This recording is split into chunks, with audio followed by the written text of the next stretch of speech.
Hi, good morning, everyone. It's a new year, and what better a day to come and interact with you than this, as we genuinely believe that this is a new year also for people who are either starting afresh or who want to take equity investment as a opportunity, serious good opportunity for the next 1 year. So there are three big objectives we're trying to achieve through this studio event. First and foremost, what is the current COVID situation according to us? How do we handle it, and how do we put it in perspective of equity? And it's not that we are not affected. At least most of us, and me personally, we've had cases in our immediate families, and as we speak, I have immediate family member being affected, but the confidence is high. We know that it's gonna, this time too shall pass. And if there's an opportunity, we want to, from an equity investment perspective, we want to take full confidence and cash on it. Number two objective is, or number two agenda that you'll see is, what are the similarities between now and 2004 and 6? We have about 6 to 7 similarities. We'll see what are those. And last is obviously the research and ranking. How do we construct a portfolio, and what's our strategy?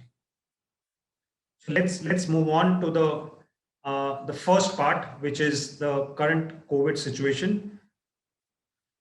So as we all know that we've already surpassed the daily cases, which is now close to getting 2 times that of the previous high. So the previous high was in September 2020 of 98,000, right? Now, last evening when I checked it, we had close to about 1.7 lakhs. Interestingly, or to look at it positively, the mortality rate this time around is much less, and therefore you see the daily deaths are much lower, even though we are close to doubling the daily cases. So that's the starting point, and we'll have more of such data. So as an investor, should you be worried? Let's try and answer that question, and also try and answer if, now that we're going through the second COVID wave, and it's now all over us, all over India, across our neighborhoods. What do we do as an equity investor? Do we sell everything and sit on cash? That's option number one. Option number two is, do we book profit and try and re-enter? That's kind of trying to sit timing the market, or we just just be relaxed and buy on every dip. So let's see what we are trying to advocate here, and let's try and give you the same confidence. So here we're just trying to put across a message where, this is our interpretation of saying, in a house, maybe there are 2 rooms where there is an elderly, or maybe, somebody who's more kind of surprised stroke fearful, and who's watching the daily channel of COVID cases now going past X number, Y number, deaths going so much high, Bombay crossing 10,000, Delhi crossing 15,000 per day, etc., etc. And how much is he relaxed? And probably in the same house there is another gentleman, a much younger, or could be even similar age, but he's done his studies. He's a long-term investor. He does watch the channels. He's very much aware, but he's looking at a 1 year returns. He's looking at 2 years returns. He's looking at 3 year returns. He's going the methodical way, and trying not to get perturbed by the daily swings in the market, and especially trying to get distracted by the news. Okay, let's see what's the difference between now and September 20. The on ground, the hospital infrastructure, be it ICUs, number of beds, obviously is in a far better situation. We are far more equipped to handle. The testing average per day has gone up drastically, from almost 8 lakhs an average a day to almost 13-14 lakhs as we speak. the vaccine was under development in September of 20, and today we have two in use, and many more are waiting government clearances. The fear factor, very important. This is what is a very big difference, was very high, and now it's considerably lower for good and obvious reasons. The manufacturing facilities were closed, or they were slowly resuming production. Today they are continuing. They are either 80% or 100% operational. Operational in the sense that producing goods to depending on demand. It's a function of demand and not the lockdown. Uh, Work from home continues partially, but a great extent we are working from offices as well. Restrictions are not as much as it was earlier, but there are semi restrictions in most parts of the country. This is what I want to spend the next, and we'll spend about the next 5 minutes trying to understand why one should not be fearful, and this is hardcore research. This is hardcore discussions with experts, right? And trying to get data and bring it across to you and give you that confidence. The death rate or the mortality rate, and as a disclaimer, nobody would want even one death in any part of the family or country. Um, so that's obviously the one obviously wants that. The fact is that the way to look at it is still lowest in the world, which is at mortality rate of 1.3%. It's you look at all the countries, it's still amongst the lowest, and we are now close to a total number of cases, close to Brazil, and in terms of daily deaths, as I said, we are still lower than Brazil and some of the other countries. This is what another thing I wanted to highlight is the Maharashtra is used to be about 60% of the all India cases till about 15 days back, when the all India count was a lakh and Maharashtra was over 60,000. Today, Maharashtra seems to be heading down.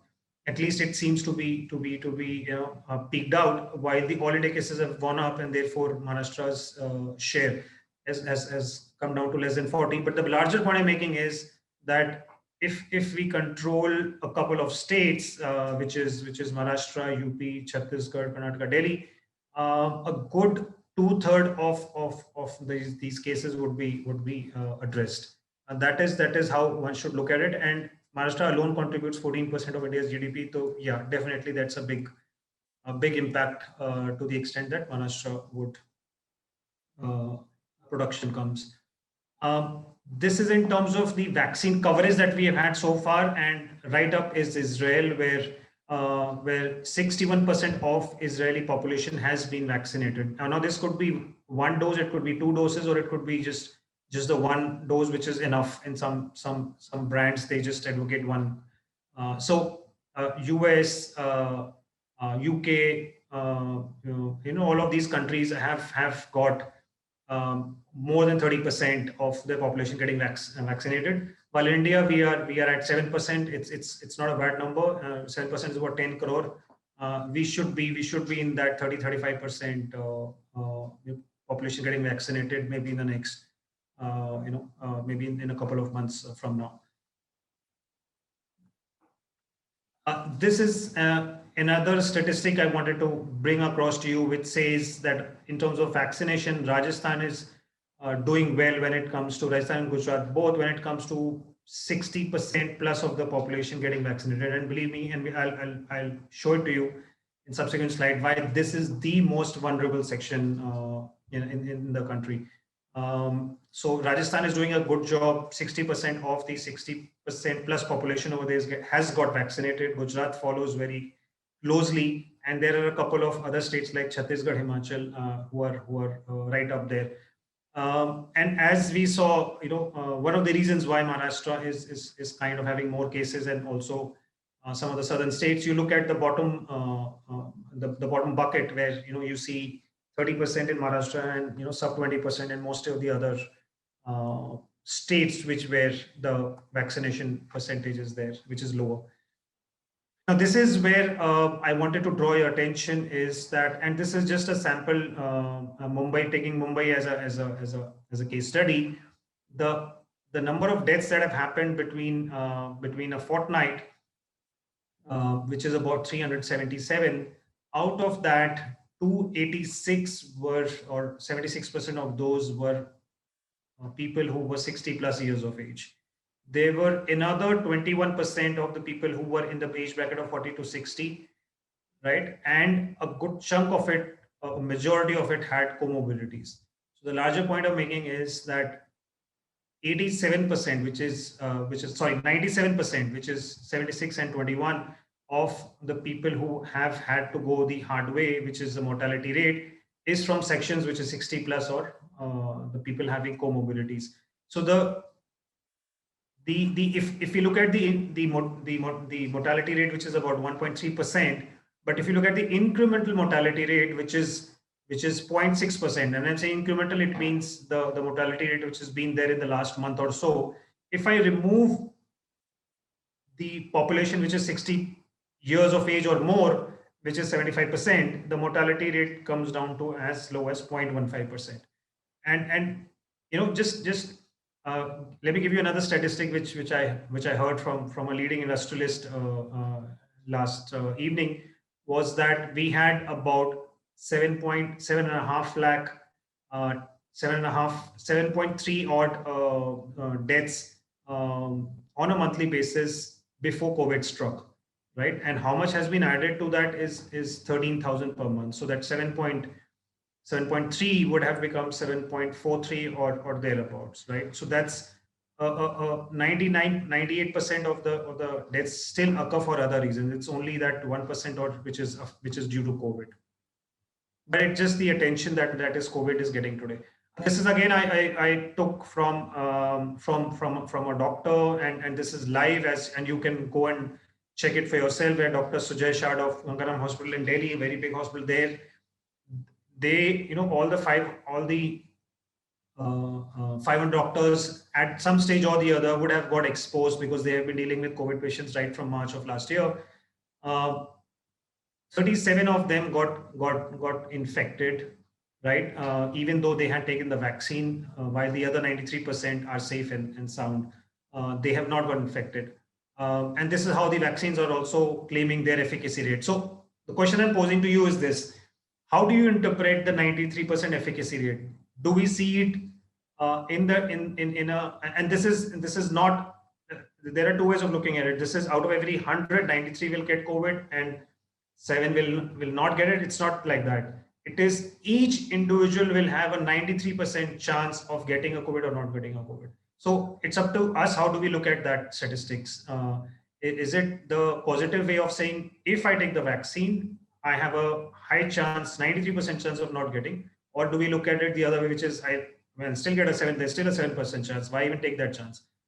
So I leave it to you to decide how are the odds stacked up. To me and to us, it's very, very clear.